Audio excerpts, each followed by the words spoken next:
I walked into the server room Monday morning and heard nothing. No hum from the cooling fans, no drive activity lights blinking, just dead silence where the heartbeat of 12,000 paychecks used to live. That room had been my second home for 8 years. And standing there in the quiet, I already knew something was wrong. I just didn't know yet that the person who'd pulled the plug was sleeping in my bed. My name is Gary Briscoe. I'm 57 years old. For 8 years, I was the senior database administrator at Granite Peak Building Materials, running payroll for construction crews across Texas, Arizona, New Mexico, and Colorado. Concrete pourers, crane operators, highway crews, storm repair teams, 12,000 people who climb steel beams in 110-degree heat and pour foundations in the middle of January. They work hard, they earn every cent. And it was my job to make sure they got it on time every time. The system I built wasn't pretty. It was legacy SQL custom scripts and 8 years of patches I'd layered on like a master mechanic, keeping a vintage truck running. I knew every quirk, every workaround, every failure point. When Arizona changed its prevailing wage laws, I rebuilt the calculation engine in 3 days. When OSHA updated their reporting requirements, I wrote the compliance module from scratch at 2 in the morning, drinking coffee and listening to Credence on the radio. Let me give you a sense of what this system actually does. Try calculating overtime for a crew that starts Monday in Texas, moves to a job site in New Mexico on Wednesday, then finishes the week in Colorado. Each state has different labor laws, different tax rates, different union rules. Then factor in hazard pay for crews working within 500 feet of chemical storage, but the rate changes based on what chemicals and how close. Add federal prevailing wages for government contracts, union versus non-union differentials that shift depending on project type and how many consecutive days a crew has worked. The Arizona prevailing wage database alone has 847 job classifications with different rates depending on which county you're working in, and that state database has been partially corrupted since 2019. So I manually verify about 3% of classifications every single week. If I don't, guys in Phoenix get paid Tucson rates. That's a $4 an hour difference per worker, multiplied across a full crew, and the Department of Labor doesn't care why it happened. Ashley's Excel sheet, as they said in the original pitch meetings, was about to meet reality, and reality doesn't care about your pivot tables. My wife Diane had been with the company almost as long as I had. She worked her way up through accounting, and when Granite Peak got acquired by a larger conglomerate 4 months ago, they brought her in as CFO. I was proud of her. I told people at the office. I even took her out to dinner to celebrate. That was my first mistake, thinking her promotion had nothing to do with me. The meeting happened on a Tuesday. Diane called me into the main conference room. Carol Langford from HR was already sitting there, hands folded on the table, wearing that expression people put on when they've rehearsed what they're about to say. And next to Carol was a guy I'd never seen before. Young, pressed shirt, laptop open, looking around the room like he'd already decided it was his. Gary, Diane said. She didn't look at me right away. We're restructuring IT, moving toward a more modern, cost-effective model. I sat down. What does that mean for payroll? This is Kyle Sutton. She gestured at the young guy. He has his MBA from Penn State, and he's developed a payroll solution that's going to modernize how we operate. Kyle was 27, maybe 28. He smiled and slid his laptop toward me like he was showing me something impressive. On the screen was an Excel file, color-coded, pivot tables, conditional formatting.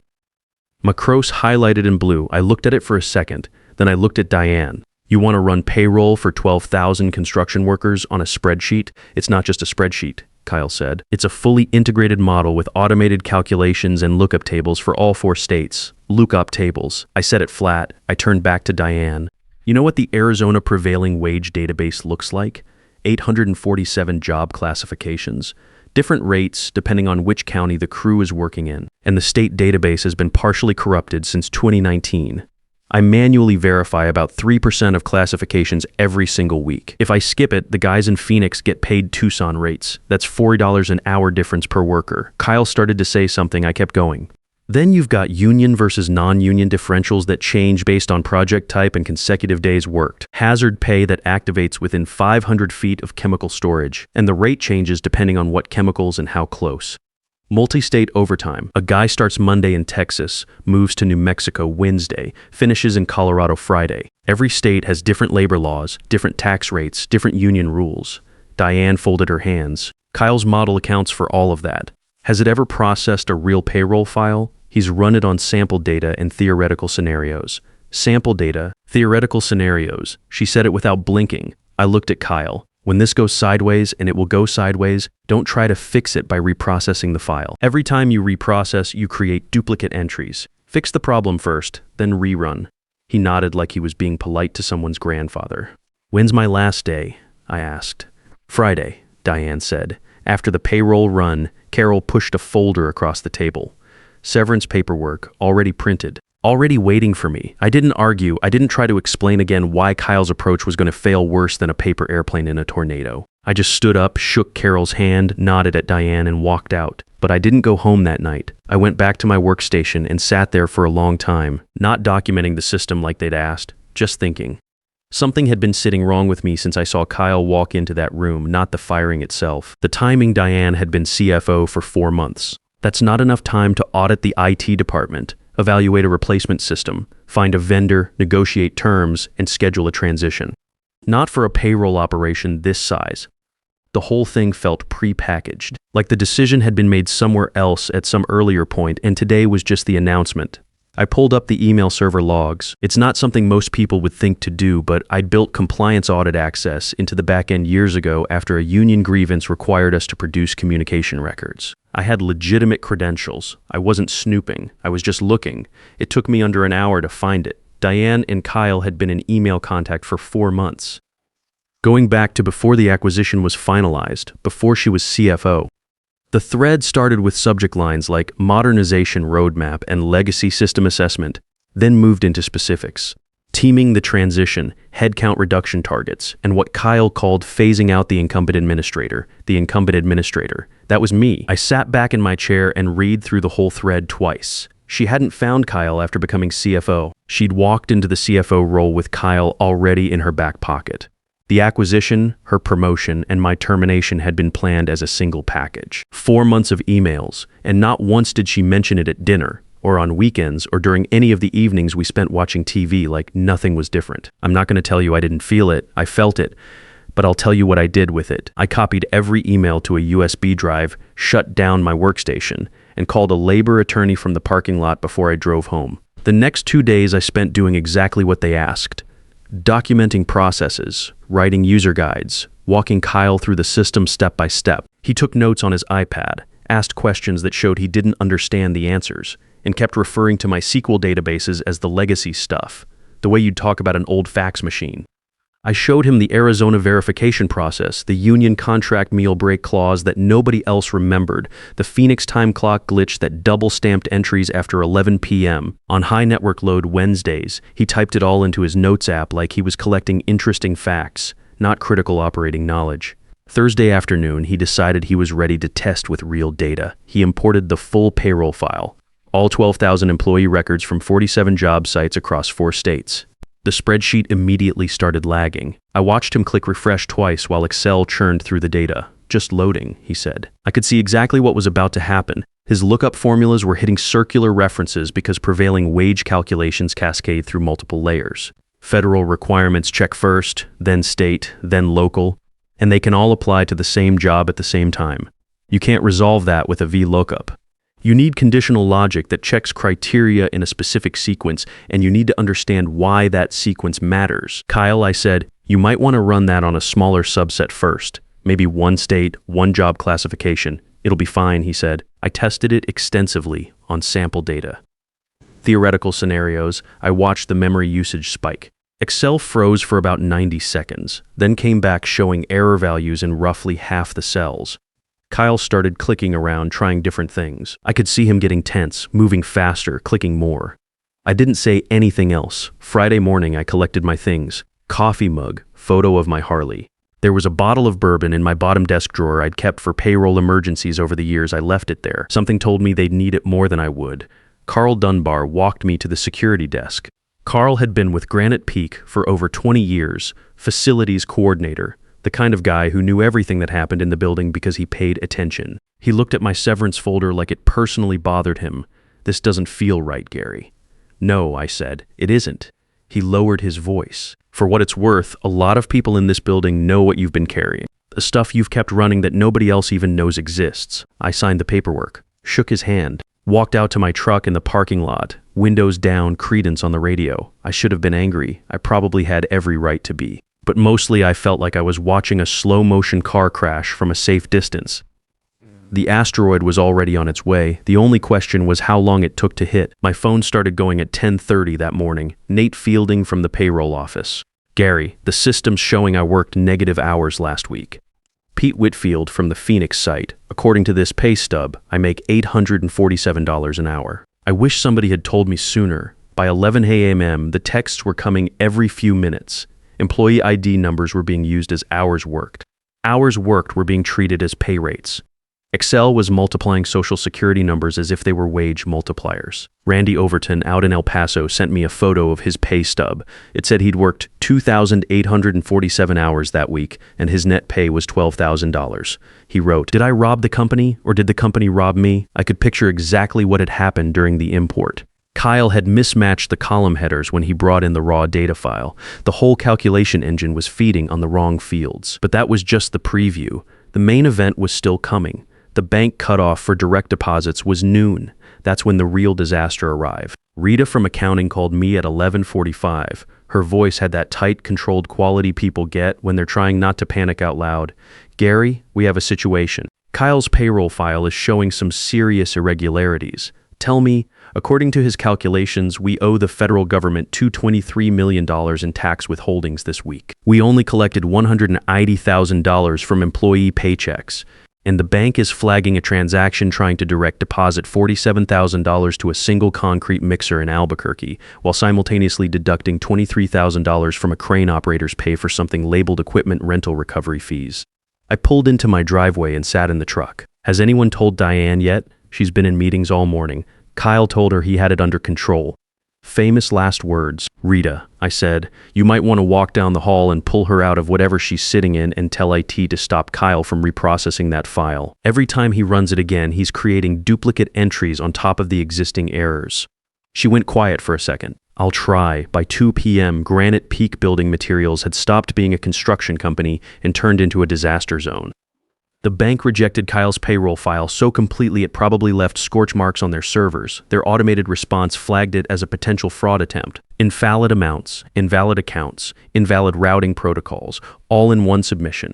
The employee portal crashed under the weight of 12,000 workers logging in at the same time trying to figure out why their pay stubs looked like they'd been written by someone having a breakdown. Some guys were showing overtime rates of $847 an hour. Others had negative salaries, meaning they owed the company money for the privilege of coming to work. One foreman in Denver was listed as a part-time office clerk. 3 crane operators showed up in the system as company executives.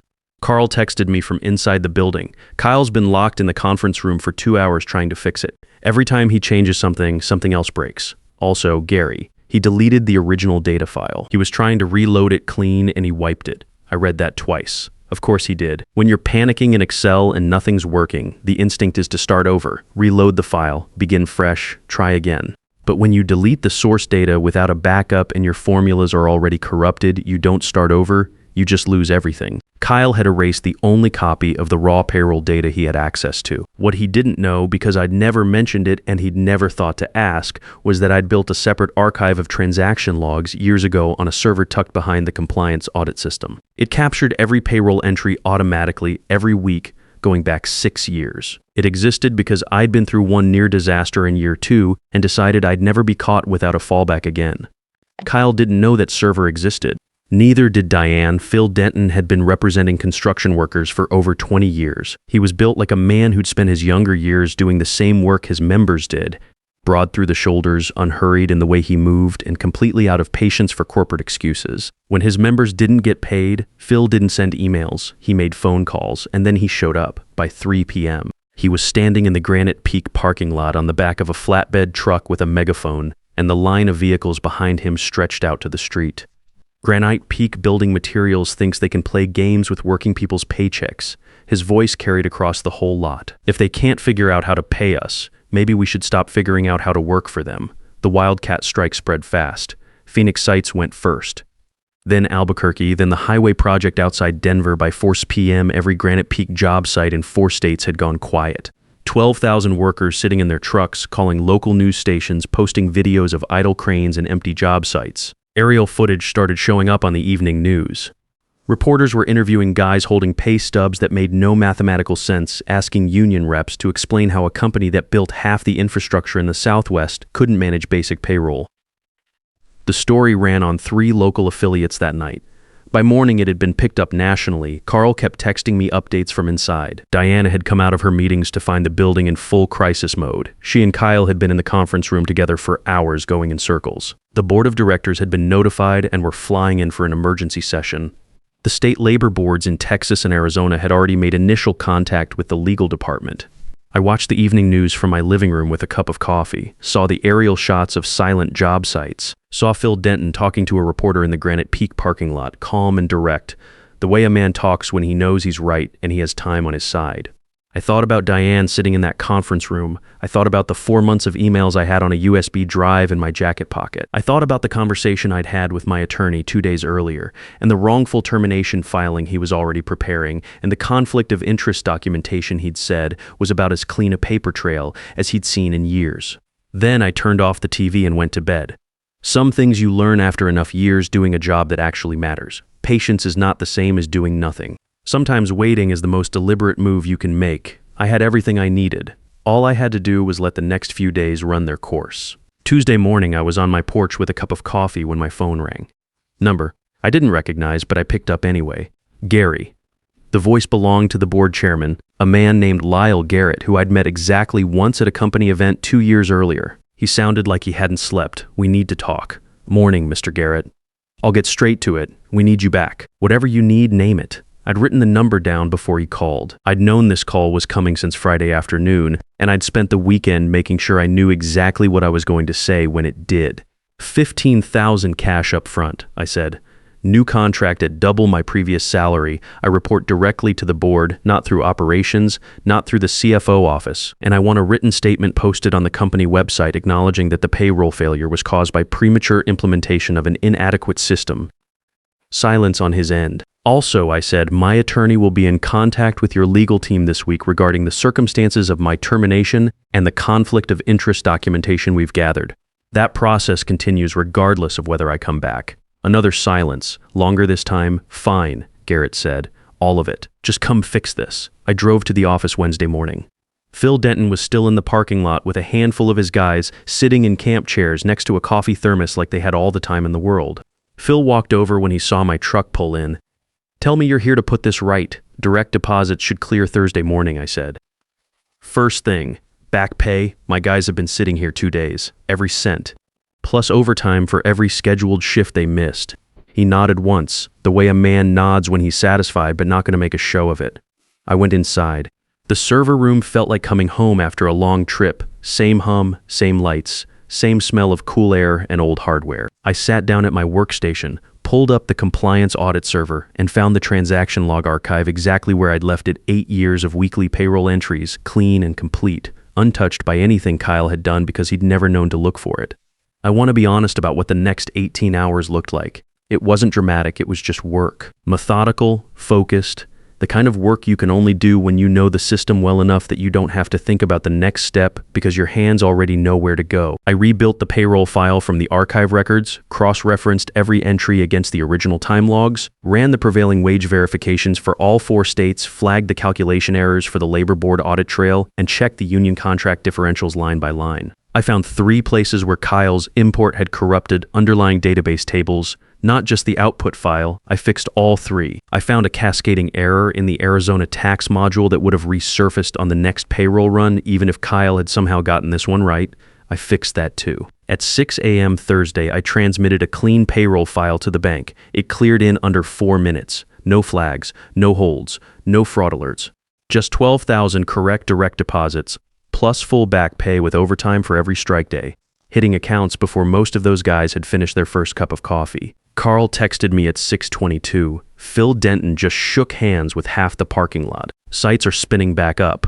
I walked to the window and watched the equipment yard come back to life. Cranes moving, trucks rolling out with full crews. The sound of a job site doing what it's supposed to do. By Friday morning, Diane had resigned. The board hadn't given her much of a choice once my attorney presented the email thread at the emergency session. 4 months of documented planning to install a predetermined replacement while terminating the incumbent without proper review. The legal term my attorney used was conflict of interest. The plain English version was that she'd used her position to benefit someone she had a prior relationship with, at the direct expense of someone she had a legal obligation to treat fairly. Kyle's contract was terminated the same day Garrett walked me to the corner office himself. Windows on two sides looking out over the equipment yard. Someone had already put a new coffee machine on the credenza. "It's yours," he said. "As long as you want it." I set my coffee mug on the desk, sat down, looked out the window at the cranes and the trucks, and the crews moving through the morning. Nate Fielding sent me a text around 9 a.m. Heard Kyle's updating his LinkedIn. Think he's listing Excel expertise as a key skill. I opened the bottom desk drawer. The bourbon I'd left behind on Friday was still there, right where I'd put it. I poured a small amount into my coffee mug, raised it toward the window, and that was that.